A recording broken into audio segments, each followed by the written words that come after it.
있습니다. 히브리서 11장 23절입니다. 믿음으로 모세의 부모는 그가 태어났을 때 평범한 아이가 아니라는 것을 알고 석 달 동안 그를 숨기며 키워왔습니다. 그들은 왕의 명령을 거역하는 것도 두려워하지 않았습니다. 하나님은 언제나 자신의 주권대로 일을 행하시지만은 꼭 사람을 통하여 일하십니다. 모세라는 한 사람을 이 땅에 태어나기 위해서, 그래서 그를 이스라엘의 민족의 해방자로 세우기 이전에 하나님은 그의 부모, 모세의 부모를 먼저 사용하셨습니다. 성경에 보면 모세의 부모의 이름은 아므람과 요게벳이고 그들은 레위 지파 사람들이었다고 말하고 있습니다. 그런데 이들의 삶의 터전이 지금 애굽 땅이었습니다. 이스라엘 백성들이 애굽의 성들을 쌓을 때에 노동력을 착취당하면서 모세의 부모도 거기에서 동원되어 노예로 학대를 받으며 성을 쌓으며 짐을 나르는 이러한 노동을 했을 것입니다. 그런 고통 중에서도 다른 사람들과 다른 점이 하나 있었는데 그것은 모세의 부모에게는 믿음이 있었다는 이야기입니다. 바로 그들의 믿음을 통해서 하나님은 모세 이전에 그의 믿음을 놀랍게 사용하고 계십니다. 그런 의미에서 모세의 부모의 이름이 히브리서 11장에 등장하는 쟁쟁한 믿음의 영웅들과 함께 거론되고 있다는 사실을 놓쳐서는 아니 됩니다. 오늘 함께 읽으신 본문 23절은 매우 간단한 기록으로 보이지만은 이 기록은 하나님이 그들의 믿음을 기쁘시게 받으셨다는 증거이자 이것은 모세의 믿음을 말하기 이전에 그의 부모의 믿음이 얼마나 위대하고 높아 보였는지에 대한 성경의 증거인 것입니다. 한 구절만 보더라도 우리는 자녀들에게 믿음으로 양육하며 경건하게 살아가는 그 부모의 믿음이 무엇인지를 보면서 이것보다 더 귀하고 이 믿음보다 자녀들에게 직접적인 영향력을 끼치는 것은 없다는 것을 이 시간 배울 수 있기를 바랍니다. 모세의 부모를 통해서 배워야 되는 이 믿음이 과연 무엇인지를 오늘 꼭 배우시면서 믿음은 좋은 부모가 되게 하고 가정의 좋은 신앙적 전통은 하나님의 자녀로 만들게 되며 부모의 믿음은 자녀를 주의 일꾼으로 세운다는 사실을 기억할 수 있기를 바랍니다. 다시 말하면 믿음은 하나님의 자녀를 키우는 원동력이 된다는 것입니다.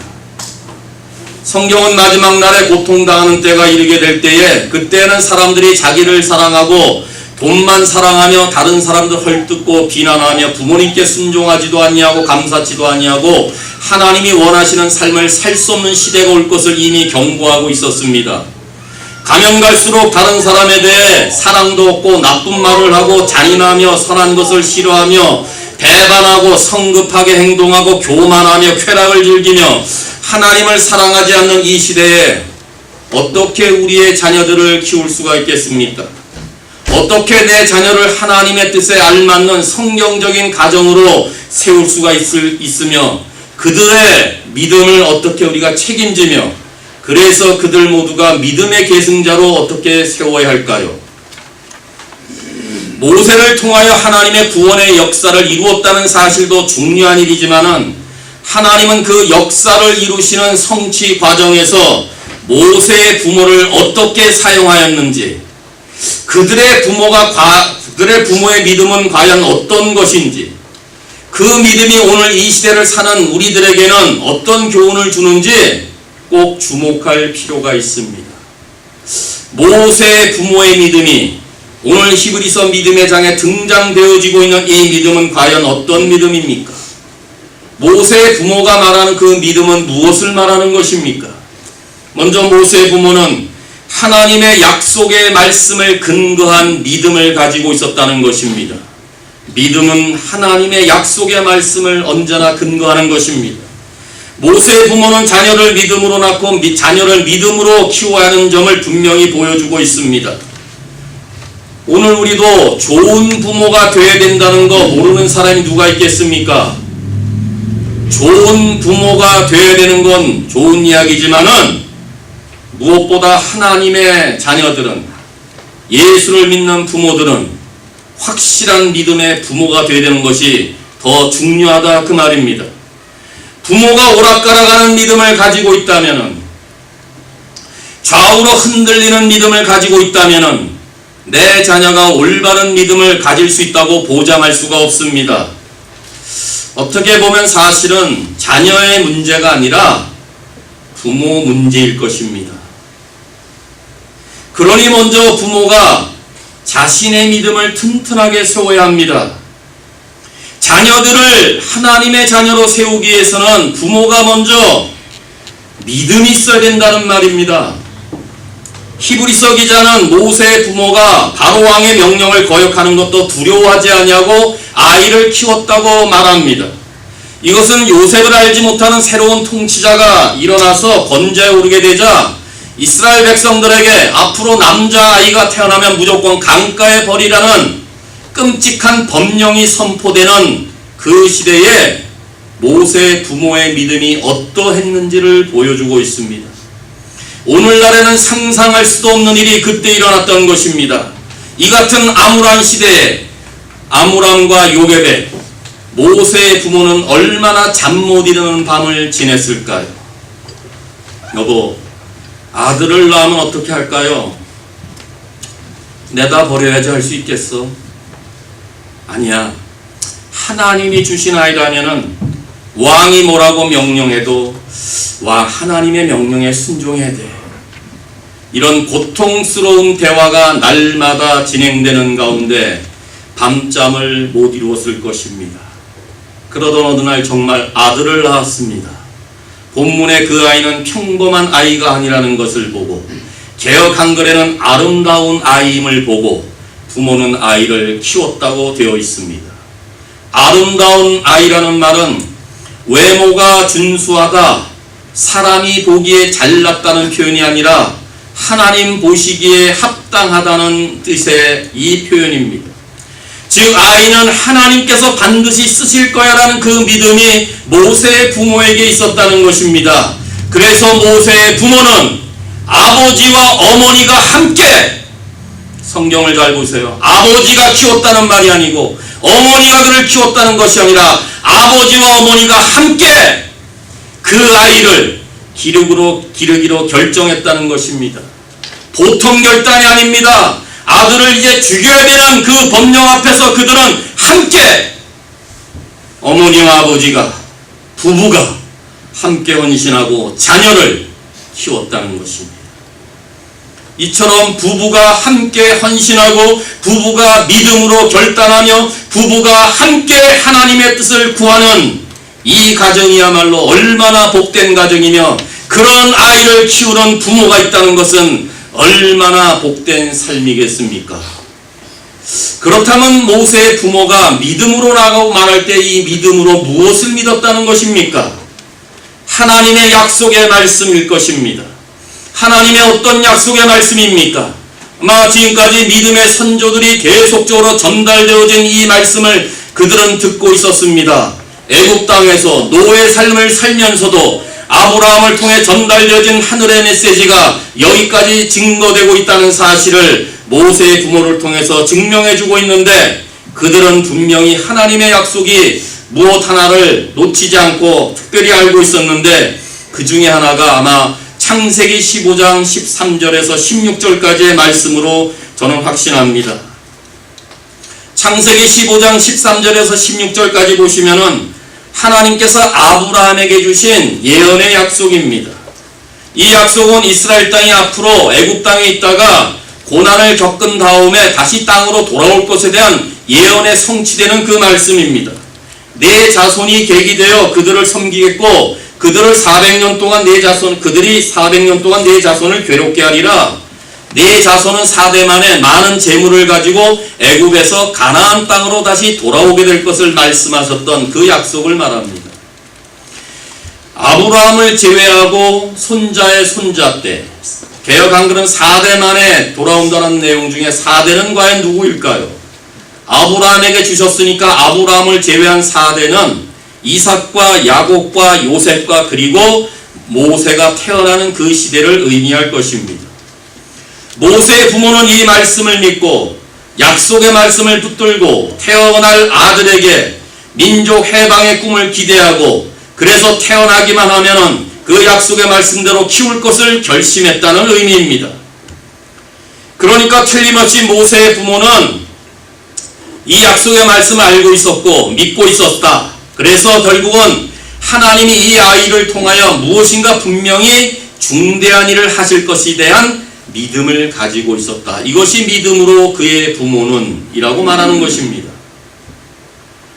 그들은 이 약속의 말씀에 근거하여 믿음으로 아들을 숨기고 아들을 키웠습니다. 모세의 부모에게는 이집트의 바로 왕이 무엇이라고 말했는가가 중요한 것이 아니라 만왕의 왕이신 하나님께서 무엇을 말씀하셨고 그 사실을 어떻게 이루시는가를 더 중요하게 생각했다는 것입니다. 그래서 성경은 믿음으로 모세의 부모는 이렇게 기록하고 있는 것입니다. 그렇다면 믿음은 또 어디서 나옵니까? 늘 상고한 대로 로마서 10장 17절에 믿음은 들음에서 나며 들음은 그리스도의 말씀으로 말미암았느니라고 가르치고 있습니다. 성경을 알고 성경을 믿고 성경의 약속의 말씀을 가르치는 부모들의 양육을 받는 자녀들은 얼마나 복된 삶입니까? 당시의 모세의 부모 시대와 비교하면은요, 우리는 이 시대를 탓할 수 없습니다. 우리가 얼마나 풍요한 삶을 살고 있습니까? 모든 것을 다 갖추고 있습니다. 여유로운 삶을 살고 있습니다. 여기까지 와서 얼마나 참 어렵지만은 그래도 다 풍요로운 삶을 다 살고 있지 않습니까? 하지만 교육제도가 잘못되었다 해도 사회 환경이 불공평하다 해도 먹고 사는 일이 이전보다 힘들고 고통스럽다 해도 우리 하나님의 백성들은 그것을 탓할 수 없습니다. 자녀 교육 실패에 대한 책임을 제도나 환경이나 경제 문제 탓으로 돌릴 수가 없습니다. 그 책임은 삶이 신앙과 일치하지 못한 모습을 보여주는 부모에게 있습니다. 가정이 신앙의 교술이 되지 못하여 자녀들의 믿음에서 실패하고 있는 것은 우선적으로 부모의 잘못입니다. 가정의 최고인 교사인 부모가 신앙의 교사가 되지 못한 실패를 남의 탓이나 세상 교육이나 교회 학교에 돌리지 않기를 바랍니다. 최고의 교과서인 성경, 하나님의 말씀을 잘 가르치지 못한 아버지와 어머니의 책임이 훨씬 크다 그 말입니다. 그러므로 부모 여러분, 믿음을 가지십시오.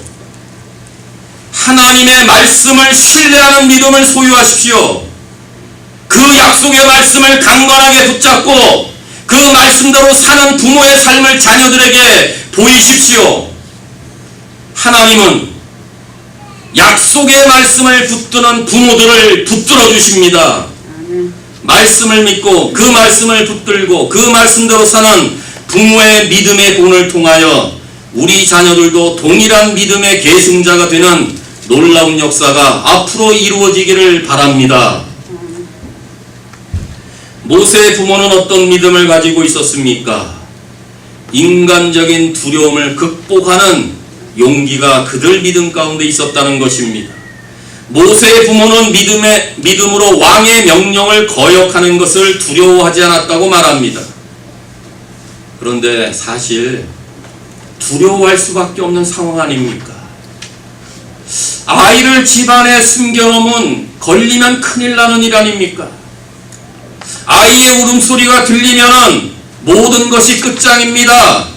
모세의 부모뿐만 아니라 그의 모든 가족 식구들이, 아니 더 나아가서는 민족 전체가 큰 화를 면하기가 어려운 그 시대입니다.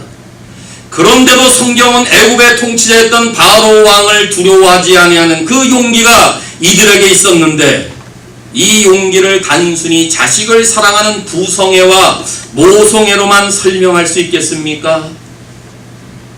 물론 그런 요인도 없다고 말할 수는 없습니다. 있겠지요. 그러나 본문은 이 용기의 출처가 부모의 믿음이라고 역설적으로 말합니다. 그 그래서 믿음으로 모세의 부모는 아이를 숨기며 키웠다. 이렇게 문장이 연결되는 것입니다. 믿음이 결국 인간적인 두려움을 극복하는 용기를 가져다주고 있음을 보여주고 있습니다.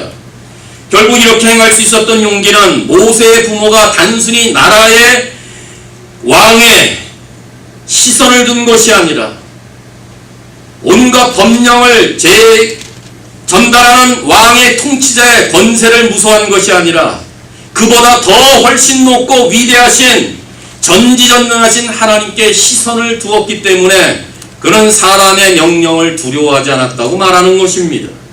하나님께 시선을 두었단 말은 하나님을 절대적으로 신뢰했다는 말입니다.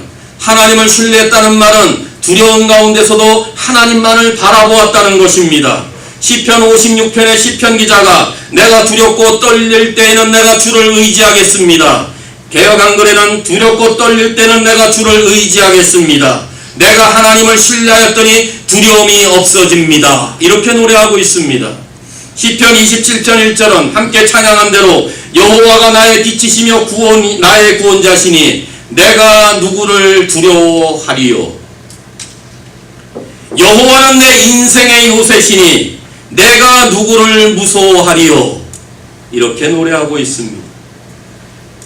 두려운 날에 여호와를 의지하게 될 때 두려움이 사라질 것을 시편 기자가 가르칩니다. 하나님이 나의 빛이고 구원자고 요새이기 때문에 간이 우리를 대적하여 자가 없기에 우리는 두려워하지 않을 수 있음을 성경이 가르치고 있습니다. 바로왕의 권력보다 더 높으신 권위이신 하나님께 대한 믿음이 모세의 부모에게 이와 같은 용기를 가져다 준 것입니다. 이처럼 하나님을 신뢰할 때 우리는 두려워하지 않을 수 있습니다. 하나님을 신뢰할 때 우리는 무서워하지 않을 수가 있습니다. 하지만 하나님을 두려워하지 않을 때 우리는 아마 간사한 협상을 시작하게 될 것입니다. 하나님을 무서워하지 않을 때 종종 사람들의 눈치를 살피거나 사람들을 두려워하게 되면 쉽게 믿음을 포기하거나 타협하게 되어 하나님보다는 사람을 더 두려워하게 될 것입니다. 이스라엘의 사내들인 공회 앞에서 베드로의 용기가 바로 이와 같은 믿음으로 세워졌다고 해석해 볼 수 있습니다. 얼마 전까지만 해도 겁장이었고 배반자였던 베드로가 성령에 충만하여 말씀으로 무장하였을 때 외칩니다. 사도행전 4장 19절에 우리가 하나님의 말씀을 듣는 것과 여러분의 말을 듣는 것 중에 하나님이 보시기에 옳은 것이 어떤 것인지 판단해봐라. 사도행전 5장에서도 우리가 사람이 아니라 하나님께 복종해야 되는 것은 마땅한 일이다. 이렇게 선언합니다. 우리는 일반적으로 사람에게도 순종해야 됩니다. 부모에게도 물론 순종해야 됩니다. 세상의 권위에도 순종해야 되고 정부에도 순종을 해야 됩니다. 그러나 예외가 있습니다. 살다 보면 동의할 수 없고 반항할 수 없는 상황에 직면할 때가 있는데 이때에는 사람에게 순종하는 것이 그보다 더 높은 권위에 하나님께 대한 불순종이 될 때는 하나님께 대한 순종이 먼저일 것을 성경은 가르치고 있습니다. 더 높은 권위이신 하나님께 대한 순종, 이것은 모세의 부모가 하나님을 굳건하게 신뢰했다는 증거이며 그들의 믿음이 확실하다는 것을 반영하고 있는 것입니다. 이처럼 자녀들을 양육하게 될 때 우리도 이 부분을 기억하셔야 됩니다. 하나님께 대한 순종의 기본 원칙은 철저하게 지키면서 혹시 세상의 잘못된 명령이나 제도 앞에 타협하지 않고 지혜롭게 대처하는 믿음을 우리는 가져야 합니다. 어정쩡한 믿음으로는 우리의 자녀들에게 굳건한 믿음을 전수할 수 없습니다. 교회에서는 하나님의 법을 따르는 척 하다가 세상에만 나가면은 세상의 법대로만 사는 부모라면은 우리의 자녀들도 대강적당히 남의 눈치를 봐가며 타협하게 될 것입니다. 그러다 보면 내 자녀가 하나님을 두려워하기보다는 사람을 더 두려워하게 될 것입니다. 하지만 믿음은 두려움과 공포를 이기게 합니다.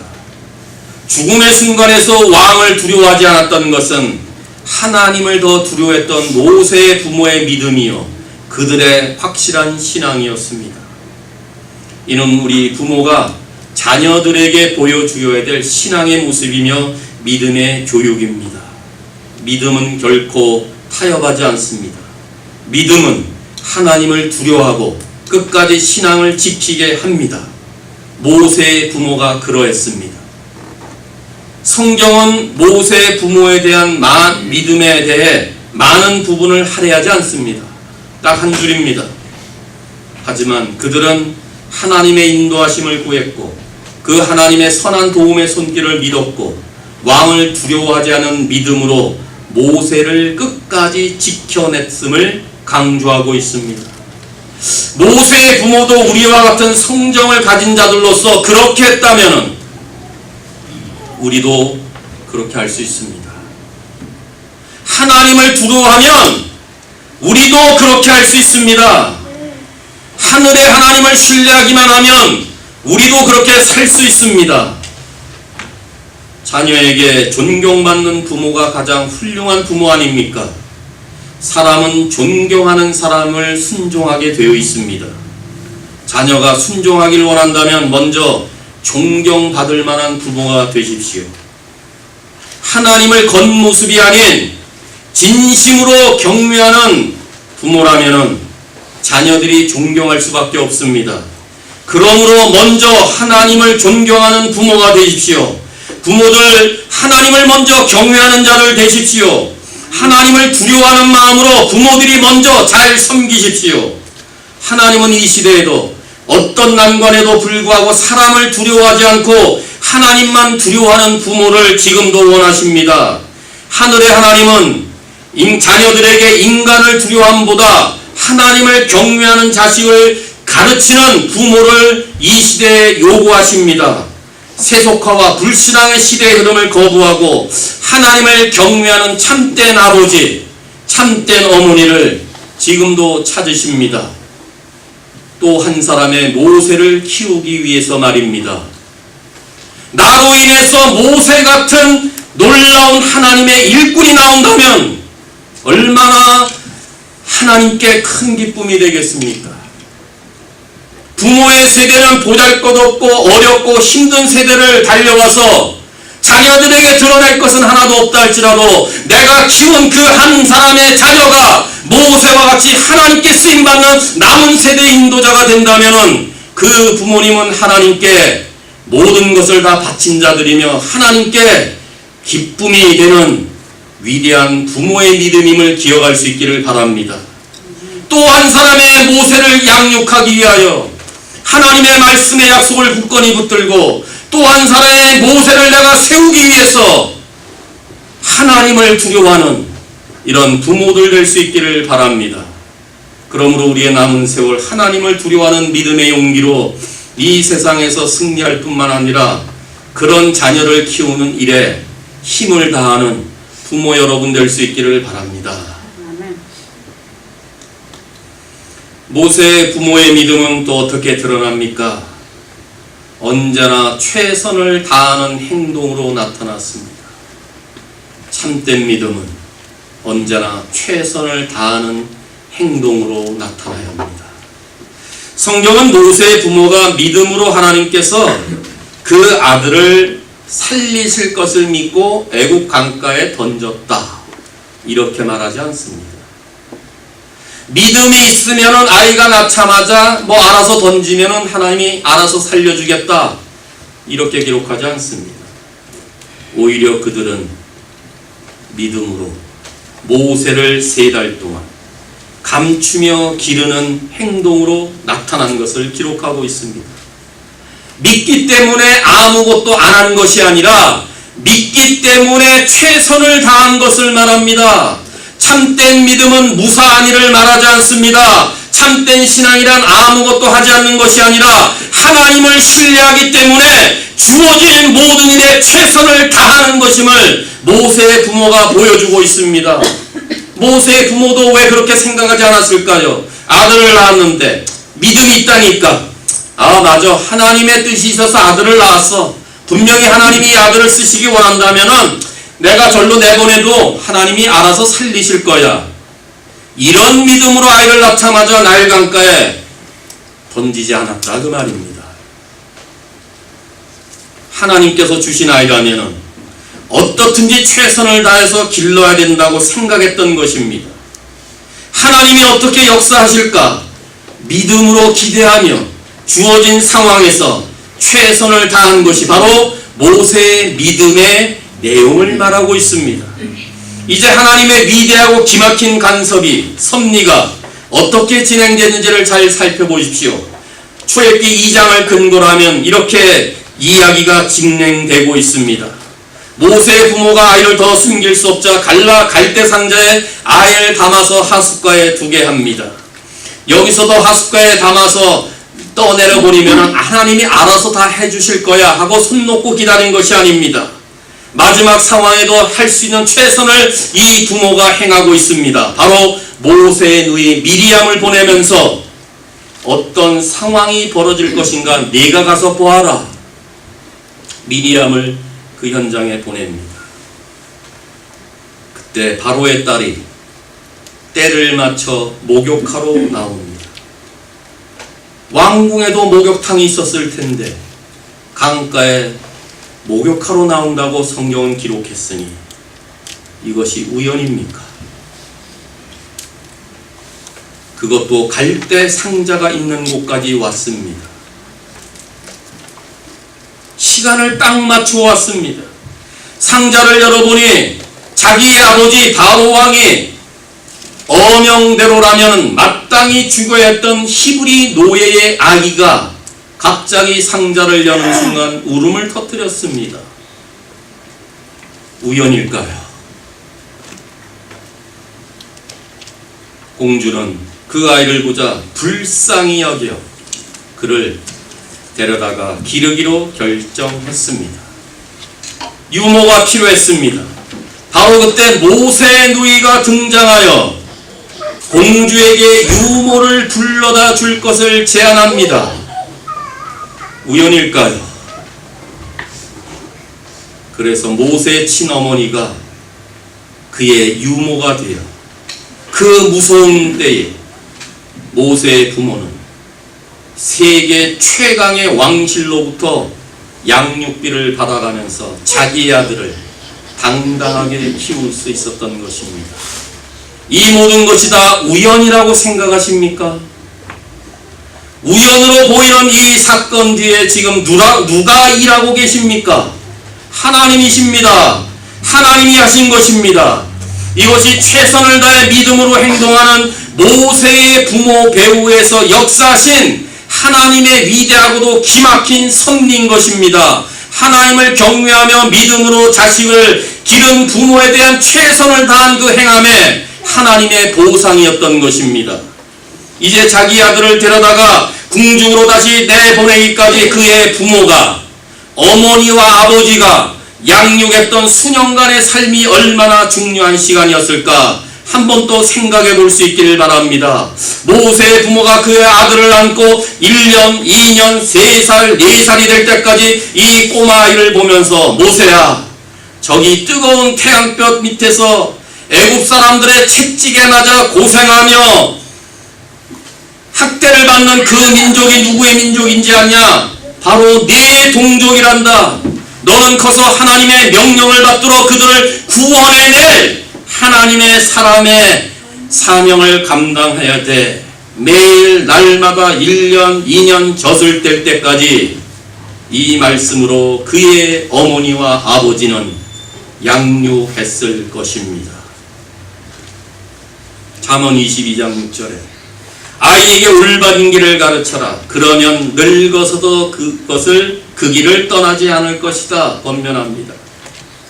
3, 4년의 양육 때문에 모세가 애굽의 궁중에 들어가서 받았던 40년의 궁중 교육이 그 40년의 세속주의고 인본주의 교육이 이미 마음속에 자리 잡았던 부모님의 말씀을 통하여서 자리 잡았던 향한 구원의 비전을 그 어떤 것도 빼앗아가지 못했습니다. 이런 위대한 자녀를 키우는 오늘의 위대한 믿음의 부모들은 어디에 계십니까? 우리가 그 부모가 되어야 되지 않겠습니까? 부모님들이요, 이 말씀을 들으시면서 어떤 교훈을 받으십니까? 이 말씀 다 안다고 이렇게 치부하지 마시고, 이 알고 있는 말씀을 내 가정에서, 삶에서 어떻게 실천하고 적용하느냐의 질문입니다. 이 말씀 모르시는 분이 누가 있겠어요? 믿음으로 자식을 기른다는 것이 얼마나 뜻깊고 아름다운 일인지를 다시 한번 기억할 수 있기를 바랍니다. 또 묻습니다. 자녀를 두고 계신 분, 내 자녀를 지금 어디에 맡기고 있습니까? 학교입니까? 학원입니까? 컴퓨터입니까? 오락입니까? 세상에 연예인들에 두고 있습니까? 학교에 보내고 사회교육기관에 위탁해서 교육하는 것도 중요하지만 하나님을 신뢰하는 법을 가르치고 하나님의 구원의 역사를 가르치고 하나님이 약속하신 말씀을 내 자녀들이 믿게 하는 것보다 더 중요한 자녀 교육은 없습니다. 모세의 부모는 모세에게 어떤 지식이나 방법론보다 더 중요한 것, 하나님을 가르쳤고 하나님의 말씀을 가르쳤고 하나님의 민족으로서 어떻게 사는 법을 가르쳤던 것입니다. 오늘날 교육의 현실은 어떻습니까? 하나님을 가르치기보다 성취를 위한 기술이나 세상의 성공 방식을 가르치는데 하나님의 백성들, 하나님의 자녀들인 부모들에게도 이러한 방법에 온 정성을 쏟고 있습니다. 그러면서 내가 자녀 교육에 최선을 다했고 부모로서 할 일을 다했다고 생각합니다. 안타깝지만 잘못된 생각입니다. 자녀들이 뛰어난 기술을 습득하고 인류대학을 나오고 세상 사는데 유용한 지식을 가졌다 해서 그들이 모두가 다 제대로 된 사람이 되는 것은 아닙니다. 하나님을 모르는 채 그런 것들만 습득했다면 이건 잘못된 부모의 교육입니다. 그리스도인으로서 내 자녀가 하나님 없이 사는 인간으로 만드는 것은 가장 큰 불행인 것입니다.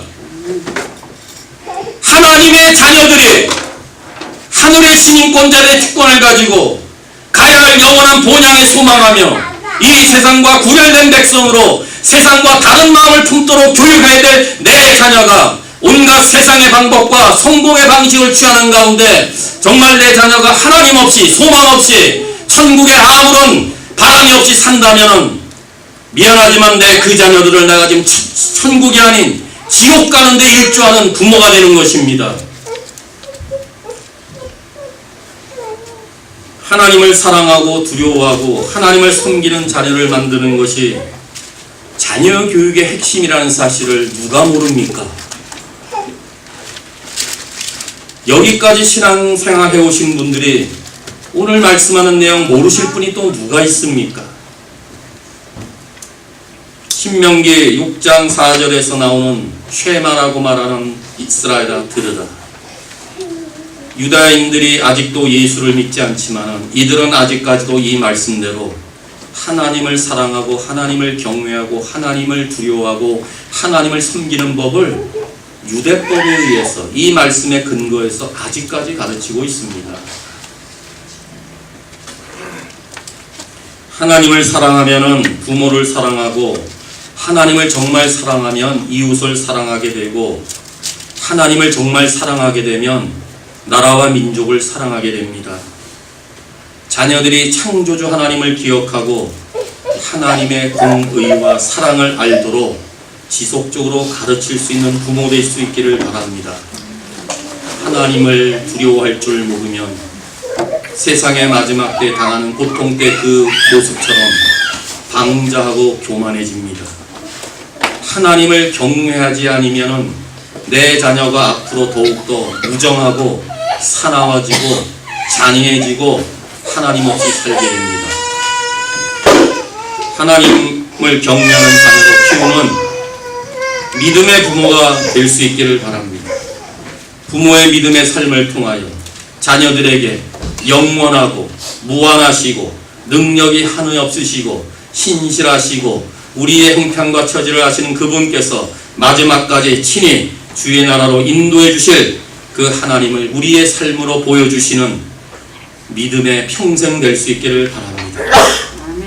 하나님께 내 자녀를 맡기고 하나님을 신뢰하면서 하나님을 더욱더 열심을 다해 부지런히 가르칠 수 있기를 바랍니다. 세상의 논리에서 해방시켜 온전히 하나님 안에서 자라나도록 믿음으로 키우는 부모가 될 수 있기를 바랍니다. 이것이 최선을 다하는 부모의 참된 믿음입니다. 말로만 믿어라가 아니라 그 자녀를 믿음으로 키우기 위해서 최선을 다해서 행함 있는 믿음을 드러내는 이 부모의 믿음이 오늘 마지막 시대를 살고 있는 우리 모두에게 주시는 메시지입니다. 사랑하는 성도 여러분, 우리의 자녀를 잘 가르쳐야 될 사람은 누구입니까? 목사가 아닙니다. 중고등부 전도사가 아닙니다. 아이를 가르치는 교사가 아닙니다. 바로 여러분 부모입니다. 부모입니다. 아버지 어머니이십니다. 부모가 함께 아버지와 어머니가 함께 가정에서 내 아이들에게 하나님의 말씀을 가르치고 하나님을 사랑하며 하나님을 경외하는 것을 먼저 본으로 보일 수 있기를 바랍니다. 이 아이들이 우리 장래에 하나님의 귀한 일꾼이 되고 그 아이들이 받은 사랑 때문에 부모를 효도하게 될 것이고 그 아이들이 결국은 마지막에 우리의 자랑이요 멸관이 되지 않겠습니까? 지금도 늦지 않았습니다. 아직 안 늦었습니다. 지금부터라도 시작하십시오. 다른 유산은 없어도 괜찮습니다. 재산을 남기려고 애쓰지 말기 바랍니다. 우리가 하나님의 말씀대로 사는 삶과 하나님의 말씀을 유산으로 주며 믿음으로 사는 삶과 믿음의 본능과 하나님을 사랑하며 하나님을 경외하며 사는 삶을 반드시 전수할 수 있기를 바랍니다. 모든 것을 다 주어도 믿음이 없으면 소용이 없으며 말씀대로 사는 삶을 보이지 못하면 내 자녀에게도 아무런 가치가 없으며 하나님을 경외하지 않는 삶을 가르치면 내 자녀에게도 무의미한 삶이 될 것을 다시 한번 기억하시면서 남은 생에 우리의 자녀들을 믿음으로 교육하여 그들이 하나님의 영광을 위해서 나라와 민족과 세상을 일깨우는 일꾼으로 세워지는 일에 힘과 성을 다하면서 끝까지 믿음으로 사는 부모가 되시기를 주님의 이름으로 축원합니다.